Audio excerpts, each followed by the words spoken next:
Bien, chers enfants de Notre-Dame des Neiges, nous sommes très heureux de vous retrouver pour cette nouvelle vidéo.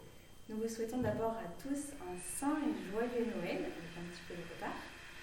Et puis nous vous souhaitons bientôt une sainte année 2024. Donc, dans cette nouvelle vidéo de réponse aux questions, nous répondrons d'abord à 4 questions. D'abord sur la couronne de l'Avent.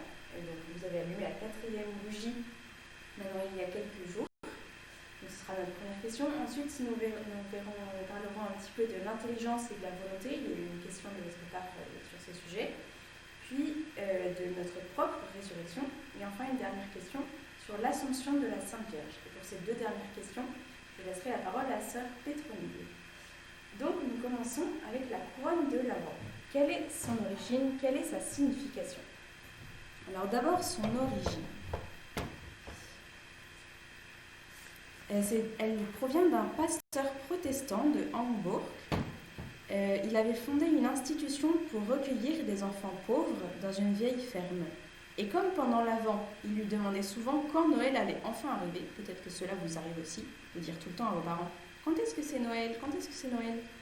Eh bien, ce pasteur, protestant donc, il a eu une idée en 1839, donc au 19e siècle. Il a fabriqué une couronne en bois avec 19 petits cierges rouges et 4 grands cierges blancs. Et chaque matin, un petit cierge était allumé et chaque dimanche de l'Avent, un grand. Quand tous les cierges avaient été allumés, Noël était là et il pouvait se réjouir de la naissance de Jésus Sauveur. Ensuite, cette idée s'est répandue un peu dans tous les pays et elle est arrivée dans sa forme un peu plus simplifiée que vous connaissez aujourd'hui, avec 4 grandes bougies que l'on allume à chaque dimanche de l'Avent. Et donc, elle a une signification qui est très riche. Alors d'abord, vous avez vu, elle est en forme de rond. Sa forme ronde nous fait penser au monde, à l'univers. Donc Jésus est venu pour sauver le monde entier, mais elle nous fait aussi penser à la vie éternelle, à l'éternité qui est la vie pour toujours, qui nous est donnée par Jésus, qui vient dans la crèche à Noël. Donc c'est aussi une couronne, on dit la couronne de l'Avent. La couronne est le symbole de la royauté et du martyre, donc elle nous évoque le Christ roi, le Messie roi et sa sainte couronne d'épines. Elle est aussi faite de manière habituelle en pin, en sapin, et donc qui reste vert et donc qui symbolise l'espérance indéfectible que nous donne Jésus en naissant à Noël et puis qui nous donne aussi sa vie. Donc vous retrouvez là les 3 explications, voilà, si vous voulez même les écrire.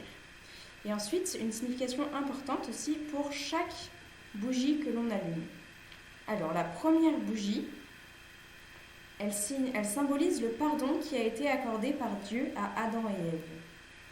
La deuxième bougie, la foi d'Abraham et des patriarches, ainsi que leur espérance en Dieu et en la terre promise. Celle du 3e dimanche, la joie de David, dont la lignée ne s'éteindra jamais, et donc le témoignage de l'alliance avec Dieu. Et la 4e bougie symbolise l'enseignement des prophètes qui annonce l'avènement d'un règne de justice et de paix.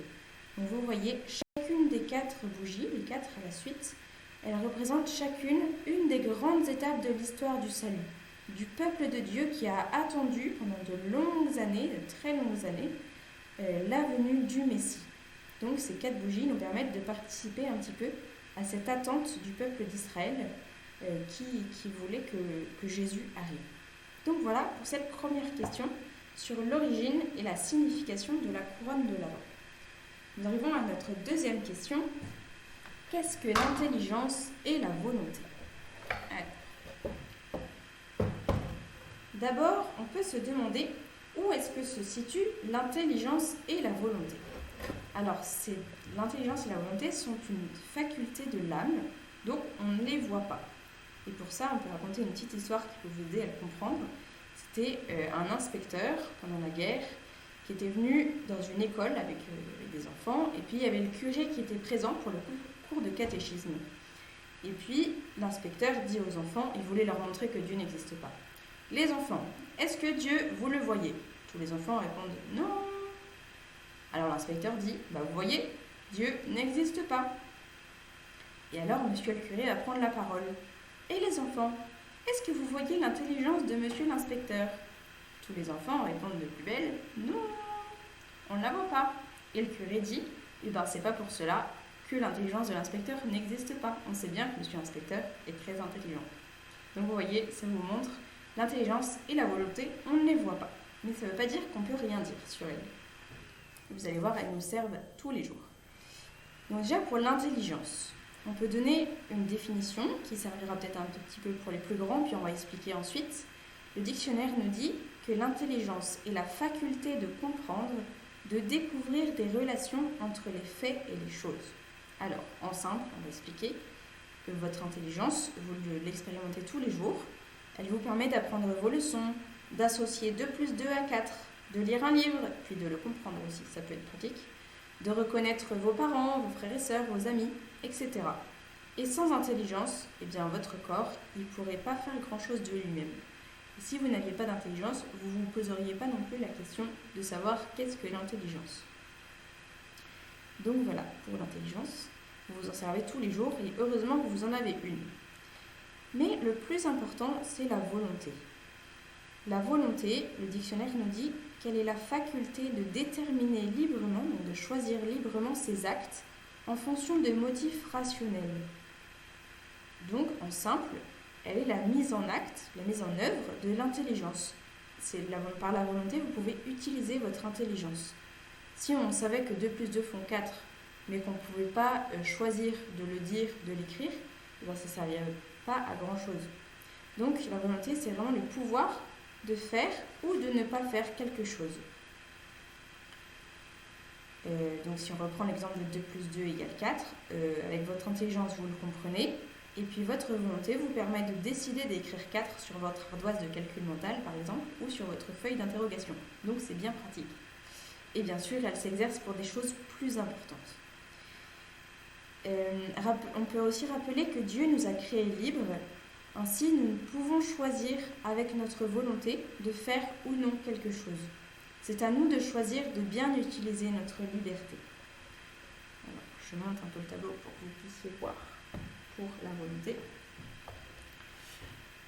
Et nous pouvons terminer ces 2 questions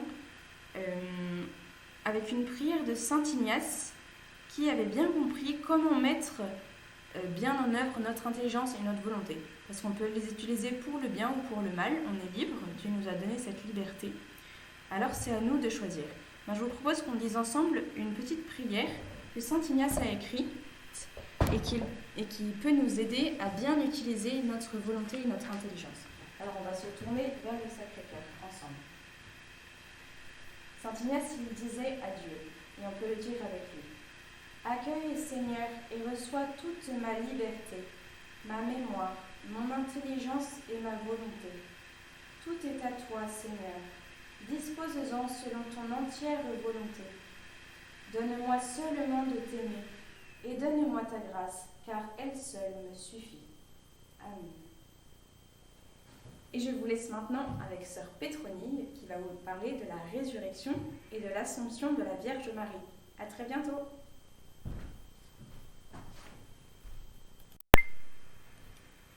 Bonjour les enfants de Notre-Dame-des-Neiges. Alors, nous allons voir la 3e question. Est-ce que l'on va ressusciter? Mais oui, bien sûr, on va ressusciter. Dans le credo, le « Je crois en Dieu », qui est la profession de notre foi, nous disons « Je crois à la résurrection de la chair ». Le CEC, le catéchisme de l'Église catholique, ce livre très important, qui est vraiment un résumé de notre foi, nous pouvons lire au numéro 989. Nous croyons fermement, et ainsi nous espérons, que, de même que le Christ est vraiment ressuscité des morts, et qu'il vit pour toujours, de même, après leur mort, les justes vivront pour toujours avec le Christ ressuscité, et qu'il les ressuscitera au dernier jour. Alors on voit que oui, on va bien ressusciter. Mais dans ce cas-là, on peut se demander, comment est-ce qu'on va ressusciter? Alors, au moment de la mort, notre âme va se séparer de notre corps. Notre corps va tomber dans la corruption, va être mis dans un tombeau. Et notre âme, elle va aller à la rencontre de Dieu. Et elle va rester en attente d'être réunie à son corps. Et au dernier jour, c'est-à-dire à la fin du monde, à la fin des temps, Dieu va ressusciter tous les hommes. Vraiment tous. Ceux qui sont au paradis, ceux qui sont en enfer, tous ressusciteront. On va tous retrouver notre corps. Ce sera vraiment le même que l'on a là, c'est notre propre corps, mais il sera glorifié. C'est-à-dire qu'il sera transfiguré, transformé en un corps de gloire. Un corps qui ne pourra ni mourir, ni souffrir, et on ne pourra plus commettre de péché non plus. Voilà. Et on sera avec Dieu, comme ça, dans notre corps de gloire. Pour conclure cette question, je vais vous citer saint Paul dans sa première lettre aux Corinthiens.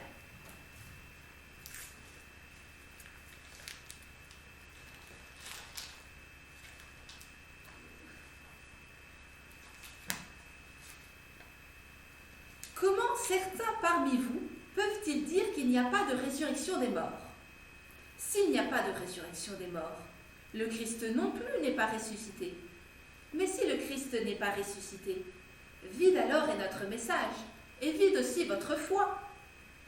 Mais non, le Christ est ressuscité d'entre les morts, prémisse de ceux qui se sont endormis.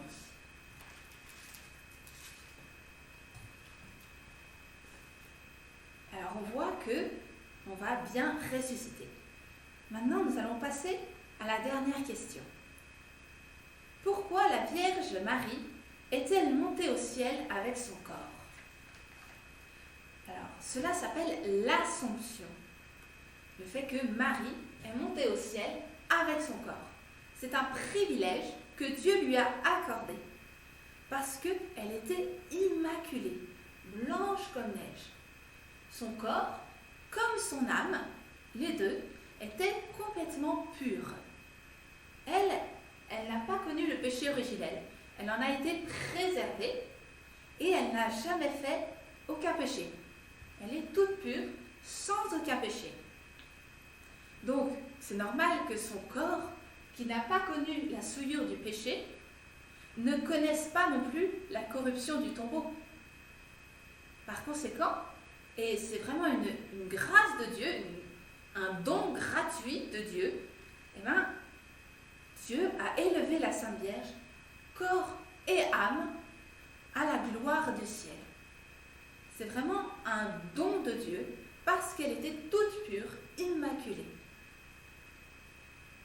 Alors, pour conclure, on va se tourner vers elle, vers la Sainte Vierge. Et puisque maintenant elle est auprès de Dieu, demandons-lui de nous aider en cette prochaine année 2024. Je vous salue, Marie, comblée de grâce. Le Seigneur est avec vous.